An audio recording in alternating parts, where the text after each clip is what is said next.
Bro, drug dealers are so clever sometimes, man.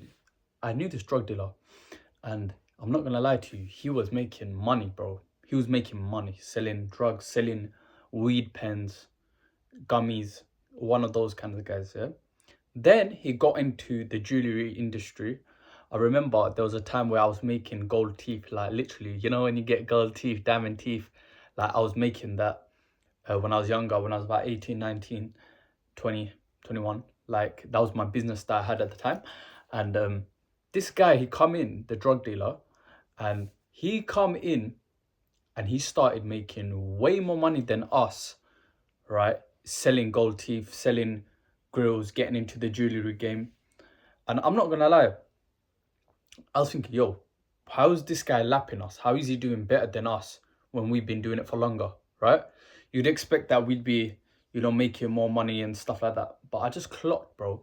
How you do one thing is how you do everything.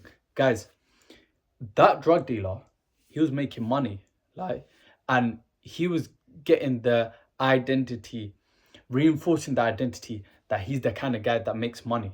Me, I was not like that. I was just like, oh my days, money is hard to come by. Or like even back then I was just like, I had that shiny object, like, oh, maybe I want to do this, or maybe I want to do that, maybe I want to do that. And bro, so many times in my life I've just clocked like that guy come and he just lapped us, bro. And then you start seeing these little patterns everywhere, like everything comes from someone's identity. That guy's name was like, you get these stereotypical roadman names in it, like Stacks or like Cash or like, you know, like their identity is that they want to make money. They want to get breaded up. That wasn't part of my identity. Like I wasn't that guy. Yeah. And so he come in and he started the jewelry game, maybe to go legit. And then he started making way more money, way more quicker than us. And then that's just crazy to think. Like, even if you go to the gym, right? The guys that are locked in, right? The guys that are in shape, like actually in shape, they're lean and they've got some muscle, right? They've got that disciplined identity. So if you actually look at other portions of their life, like you might see their business, they've got a business, right? Or they've got a clean car, they've got a nice car.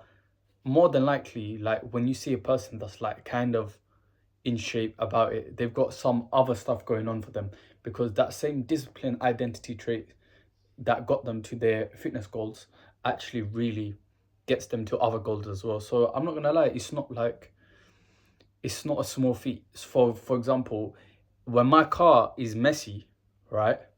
My car is messy because from my identity, I'm not like being the best version of myself. I'm not being the cleanest version of myself, or my mind is messy. My mind is cluttered. If you go to my room, you're gonna see the same stuff.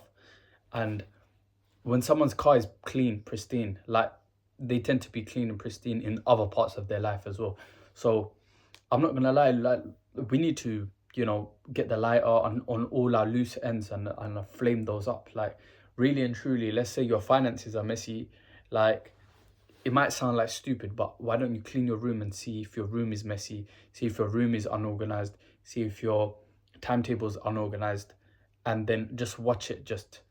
You just need, like, whatever is the easiest thing you can do to change the identity slowly. So like for example, you're just in a bad headspace, you're messed up mentally, financially, bro, you're messed up in your head, right? So that's hard to that's hard to fix straight away, right? So you start fixing tiny things in your life that are messy. So for example, your car's messed up, your car's messy because you're in a messed up headspace.